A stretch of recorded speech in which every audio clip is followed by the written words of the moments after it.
Well, hello, I'm Kent Kramer, Chief Investment Officer of Foster Group. Welcome to Financial Perspectives. These are our bi-monthly thoughts on markets and investing. And today we have a very special guest, Mary Ellen Stanek. Mary Ellen is the Chief Investment Officer of Baird Advisors. She's the President of Baird Funds and a Director of the Baird Financial Group. And she also sits, interestingly, I think, as the chairperson of the Baird Diversity Committee, and she's been on that steering committee for 16 years, and we'll talk with her about that in a little bit. This year, again, Mary Ellen is a finalist for Mutual Fund Research Group Morningstar's Outstanding Portfolio Manager of the Year, which is quite an honor, and she's been named Barron's 100 Most Influential Women in U.S. Finance. She also has served on a variety of community and corporate boards. She was educated in the state of Wisconsin, and she's talking to us from Wisconsin this morning. Out over her shoulder is Lake Michigan, so she has a beautiful view, and we're happy to have you join us, Mary Ellen. Thanks for giving us the time today. Thank you, Ken. Great to be with you. So as we start, it's kind of interesting to read a little bit about your background, but you've obviously been doing this for a while, have quite a reputation and a record. So at this point in your career, what keeps you interested in investing and really building the company and the team? No, I, at the core, can't really feel like what we do is so important. It really matters to people. It's a noble calling. It's not just about making money for our investor base, but it's really about whether it's institutional clients or individuals and families, helping them achieve their objectives. And the bond portfolios, which is our area of expertise, is certainly important to the overall asset allocation and achieving those objectives and dreams, if you will. So that at the core is what gets me up in the morning, certainly building a team that is not a star system. We've got a lot of great elite talent on the team, but we're so much better together. And for our investor base, really that sustainability of what we do, that while I'm privileged to sit as Chief Investment Officer and have served in that function for many years, it's really about the team and the ability to continue to both manage our investors' portfolios this year, next year, year after year, cycle after cycle, and the sustainability of what we do, and doing it the right way and building it really in that sustainable, durable way is at the core of what keeps me, coming in every day. Well, when we talked last week, I know one of the things we talked about was kind of the fact that a long history or a history of leading kind of prepared you in a way for this last 18 months, which has really been kind of an outlier experience. Can you talk a little bit about that in terms of the things that you've learned over the course of your career and how that really prepared you and your team actually to cope with what we've seen through the COVID-19 and all the economic ramifications there? Well, certainly the career it spans 40 plus years. There was no pandemic in our playbook. There was no forced economic shutdown. That was unprecedented. At the same time, we have very robust business continuity plans, but never defined each other as a key business risk. And certainly in a pandemic, you very much do start to think about that. And so at the time, we made decisions and we had to make decisions quickly. But in hindsight, one of our colleagues said to us and to me that the 30 plus years of leading this team and all that's gone into it really prepared you to know what you needed to do and how you needed to do it. And we tried to take many of the principles that work for us day in and day out. And that's, try to make the best decision you can at that moment in time, communicate and be very transparent. People needed to hear directly from us in terms of what we were thinking and the why behind what we were doing, and a commitment that we were going to continue to be very transparent and keep everyone as informed as possible and invite the feedback, invite the questions. And so much of it was, I think, a little bit of muscle memory, although the circumstances that were presented were without precedent. Yeah. Such a different experienced different year, and we're still not really, I think we're still kind of rolling through it, right? There's just so many things. I don't know if they're all yet to be revealed, but they're certainly yet to be worked out. We'll see how Right. things go There's here. so many unintended consequences, not all of them negative, but Right. we talked about the pandemic and the economic shutdown, but then we also had the social unrest, the Mhm. highly charged political environment, and then as you go to a distributed, scattered workforce and the forced shutdown that people were sheltering in place, were isolated, and Mhm. so very significant impact, certainly to individuals, their families, businesses, cities, geographies. So Mm. as we Mm. restart, as you suggest, there's still Yeah. many things that have yet to play out fully. Yeah. So I know Foster Group, our investment team, was initially drawn to your firm and your funds through a combination of performance. We read about your investment philosophy. We do a lot of research on a lot of different things. And then we got to visit with you in person at your office and with your team. We were just drawn to your culture. You have a high value culture. We think that performance, is related to a lot of that, a lot of those things that you're doing. But in terms of just broadly, how would you describe your team's kind of approach to investing in bonds and how you think about just the market as a whole? And when you construct those funds, we've been very happy, obviously, with the things you've done for us and our clients. But I'm just curious how you would describe your approach for our listeners. Sure. And thanks for acknowledging the culture because we are culture creatures, and I'll come back to that. But on the investment approach.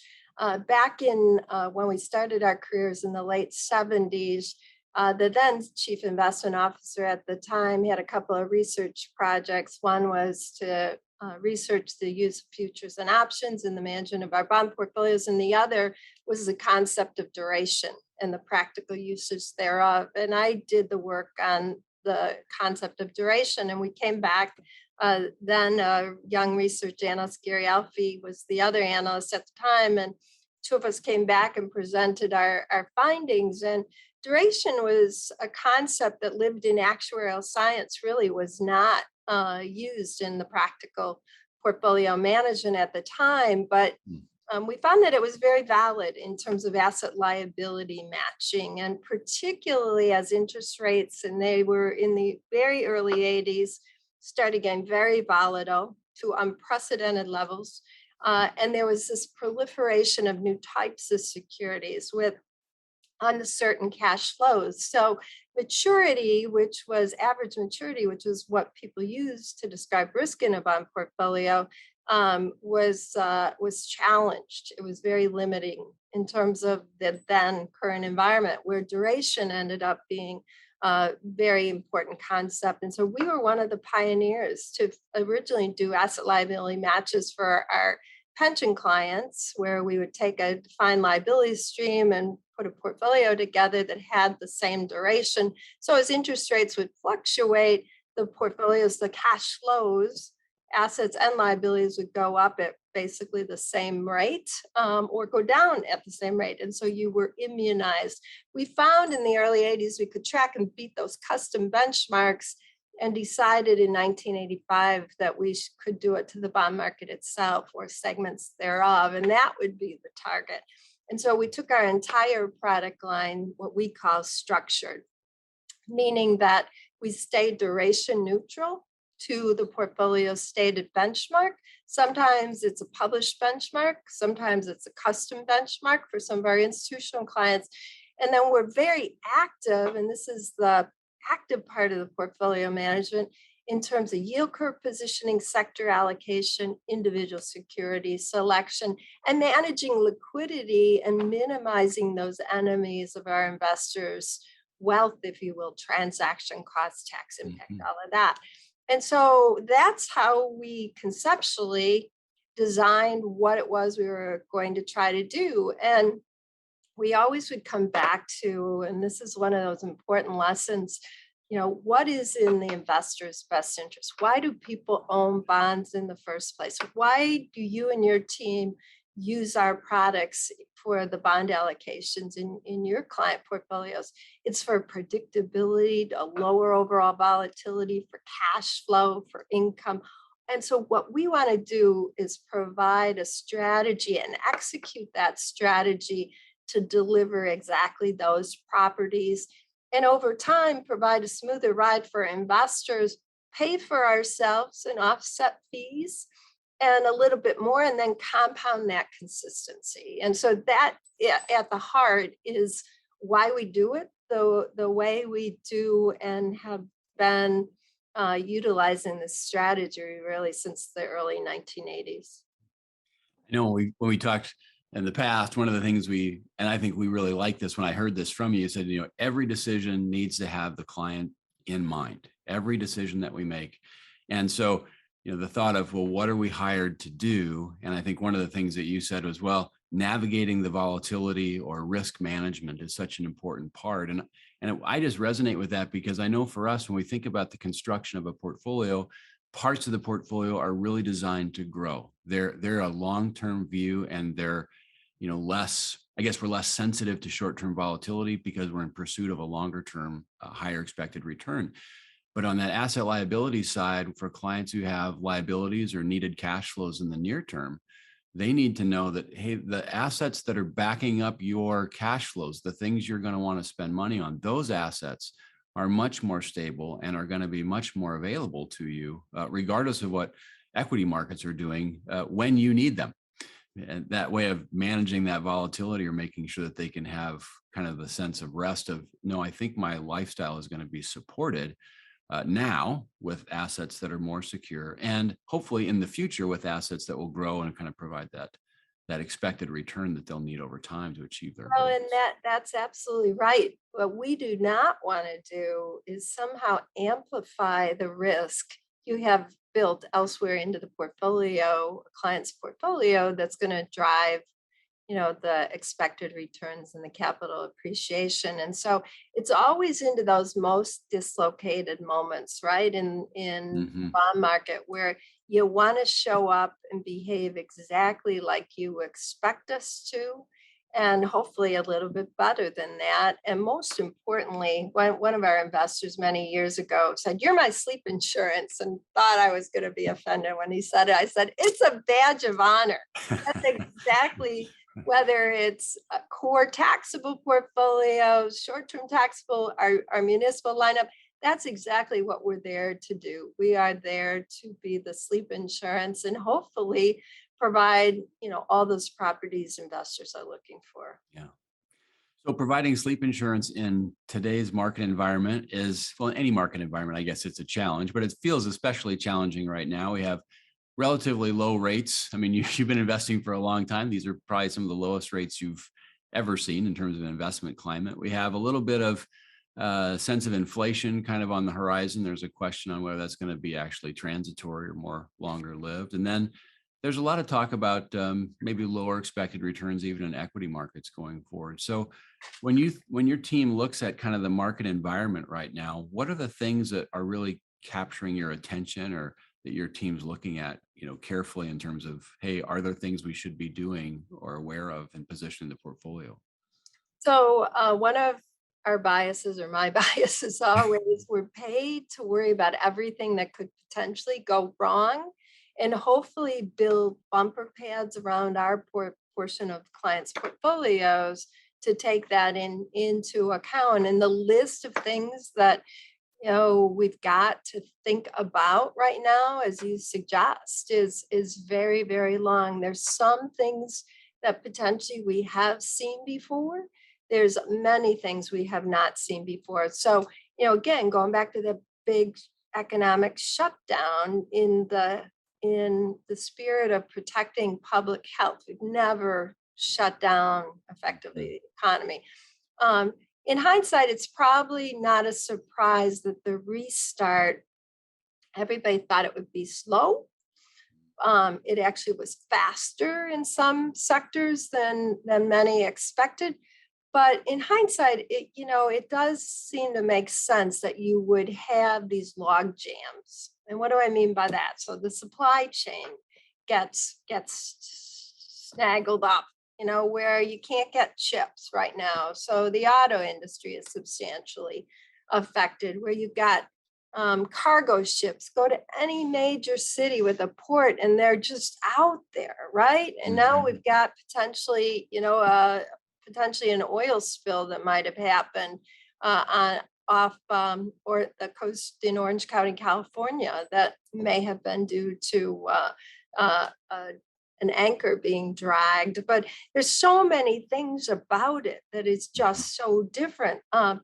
As the supply chain gets constrained, both in goods and services and in labor, in order to ration where there are those supply challenges, price usually goes up. And so right now we've got this, as you suggest, inflation's running faster than people certainly anticipated. And the big debate is how much is real and will stick, and how much, is transitory for the next several quarters.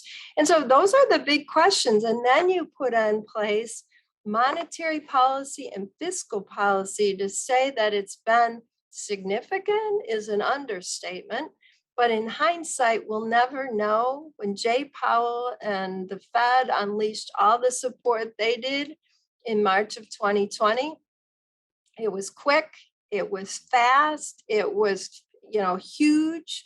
And it saved us potentially from, an even bigger crisis and potentially catastrophic market conditions. And so now the big question is, how do you start unwinding that all as you normalize markets and liquidity? And then we've got the logjam on fiscal policy and the big, potential bills, not just the emergency bills, but now what do we do with infrastructure? What do we do with some of the social spend? And then how are we going to pay for all of that? So there's so many things to take a look at. And we would say, it's pretty cloudy right now in terms of the outlook. So what are investors to do? We always come back to control what you can control. And for us, the risk levels in our portfolios. We look at valuation and we're a lot closer to fair value. In some cases, still decent value, but not pound the table value that we saw in the second quarter, early summer of 2020. And so we're dialing down the risk level. It's like a thermometer. We're dialing that back down, and we've got to be patient. We've got to be patient and wait for a better opportunity while we still have okay yields on our portfolios, while we maintain very liquid portfolios. Because if there's some kind of spark, and it usually is something that it's a catalyst, it's very hard to predict, but you get one of those exogenous events that suddenly, boom, spreads widen out, the markets get very volatile. You want to have the dry powder for a couple of reasons. Most of all, for you and your clients to rebalance portfolios, pay taxes, whatever you might need that liquidity for. Yeah. And we want it to be able to use it, to take advantage of the change in market conditions. So that's how we look at this environment and think about this environment. We would caution investors to expect lower nominal returns. You talked about very low interest rates. That's your starting point, if you will, from here forward. And so to expect lower nominal returns in here. And the final thing I would say, and this is one of the benefits of the experience, don't try to stretch and create something to grab some more yield that the market isn't really giving you from a risk return vantage point, and be disciplined and patient about that. And there will be a better day for investors. And so how can we remain competitive, agile, control the things, and minimize those enemies of our investors' wealth in the portfolio, and take advantage of the limited opportunities we see? Yeah, that's really well said. One of the things that we talk about often, and I tell investors, is, our job is really, in a sense, not to predict the future, but to prepare for various potential futures, because we can't know. I mean, no one in 2019 was looking at this and saying, wow, this is going to happen. We're going to have a pandemic, and so we're going to get in front of it. It's like most of the time we're responding to things and those unexpected things. And if we tried to be predictive too much, really stacked up risk in one direction and then it went the other direction, you find you're unprepared for the risk that actually arrived or the climate that actually proved to be the case. And so I Oh, think well, that's so important, to try really hard in a world that loves to talk about predictions and, watch any news program. They're talking about, here's what we should be doing today, or maybe even this morning, as though we can predict exactly. And there's a degree of patience required by investors, by really all of us, to say, we're going to prepare for a variety of things. We're going to be prudent investors. And we believe that over time that gets rewarded in a more consistent manner, which I yeah. think that's at the end of the day, what people who are trying to achieve long-term goals And want. that's how we think about our work is that it's still baseball season. So the analogy works really well. We try to have very high batting averages, but we don't try to hit home runs. And why? Because we don't want to strike out in this asset class. You're not being paid in this asset class to take on that kind of risk. So, in so many ways, we've got many of the tools to, as you suggest, to help prepare investors for that uncertainty ahead. And I would argue that by approaching it the way you approach it, the way we approach our craft, is allows you to stay focused on what matters and what not to get too caught up in outguessing the short-term direction of rates or what's going to happen with the debt ceiling tomorrow or this legislation, but really step back and take a laser-like look at what matters most here. And it's managing risk carefully and being paid to take, incrementally the levels of risk we take on in the portfolios for our investors. Yeah, that's really good. I'm going to switch gears here a little bit because I know we can talk about markets and all kinds of things like that. But one of the things that really attracted us to your group was your commitment to this values-based culture that you have at Baird. And I just curious on, how would you describe that? And then how do you encourage it on a day-to-day basis? What's the outgrowth look like in your team and your relationships with your team? Well, thanks for recognizing it. We are culture creatures. We've got a director of culture, from the founding of the company. There's always been investors, in our case, come first, our clients come first mentality. Over the years, we've also, in any services firm, it's all about your people and making sure you hire great talent whose incentives and behaviors are aligned with what's in the investor's best interest. So we always put our North Star is our investors. And we always say very simplistically, come to win every day for our investors. When we do that, the Baird shareholders do well because the business generates attractive returns on invested capital. And our team is incented based on how we do for our investors. Nobody is paid to grow the business. We don't pay our credit team on their picks and our mortgage team on their picks, our immune team on their picks.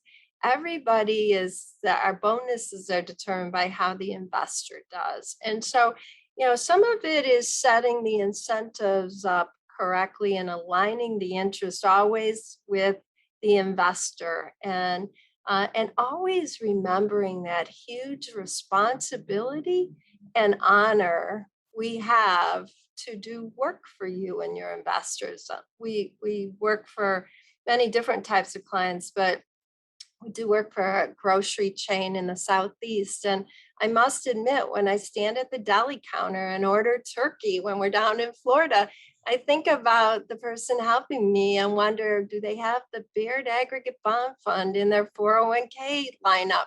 And is it part of their asset allocation? And we try, Kent, to have every single one of us never lose sight of the importance to that investor of the work we do, how we do it. It's not about a star system, but it's really about building that team and building that culture so that people can live balanced lives. We do great work for investors. Knock on wood, if our past is any indication of our future, our compliance people would want me to say that. But in all seriousness, that we're we're generous and committed to the communities in which we live and work. And it's really that, symbiotic relationship that is such a part of our DNA, how we hire, how we grow and develop talent, and, ultimately how we reward talent. Yeah. So part of that hiring talent, I know obviously it's been an interest of yours, this idea of diversity in the workplace. And in some ways, really the financial field has not been the most diverse workplace historically. That's kind of an issue that I think many people are trying to understand and work with. But when we spoke kind of leading up to this conversation, I thought you had some really good insight as to one, how you encourage a diverse workplace, and then the advantages of a diverse workplace and a diverse team. If you could just talk a little bit about that, I think that's really insightful and something that we can all kind of think about in our own workplaces, how that works. So the business case said very simply, for an investment manager, it's all about managing risk carefully and appropriately and being paid to take the risks and doing well for the level of risk you take. So when we think about our team and building a team, if we all went to the same schools, grew up in the same neighborhoods, had the same kind of shared experiences, we would all tend to see the world the same way. It's just human nature, Mm. versus building teams that come with different backgrounds, different geographies, different degrees, different life experiences. And you create just by both people's backgrounds, but also then your culture. And here's where that culture word also is important, where people are allowed to speak up and encouraged to speak up. So I use the analogy, we see a light coming at us. Is that the light at the end of the tunnel, or is it a train coming at us? And you want to encourage that point of view and that wide range of perspectives. And often we really encourage our younger talent, Mm. particularly to speak up and to ask questions, to offer opinions. And either we will provide a case for why we think we should do something a certain way or why we're positioned a certain way, or the question will cause us to go back and dig in and may have us take, another look at something. And that's the part that is so important, that richness that you get from creating, because it's not just about diversity. And our team actually is racially, ethnically 25% diverse. If you add on our LGBTQ associates, I think we're around 30%. It's not just about how we define the differences, but the important part is the inclusion part, that people truly believe they can come to work with their complete self.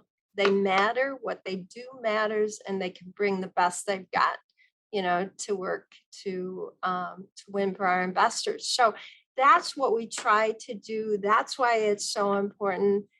Certainly, it's been a personal passion of mine for my entire career, and continuing to look for opportunities. One of the things about this industry, as you suggest, is there are many people who don't really understand what we do or how to prepare potentially for the Mhm. jobs. And there are many wonderful opportunities in our industry. So we have been very committed and involved with some pipeline programs and an internship program that this last summer we had 6 interns. All of them were diverse, coming from many different schools and programs, different ages, and we issued offers to all 6. One is a Mhm. rising senior, so he will join us full time next May. The other 5 are all going to return with us. Some of them are interning throughout the school year because they're at Wisconsin schools that would allow them to do that.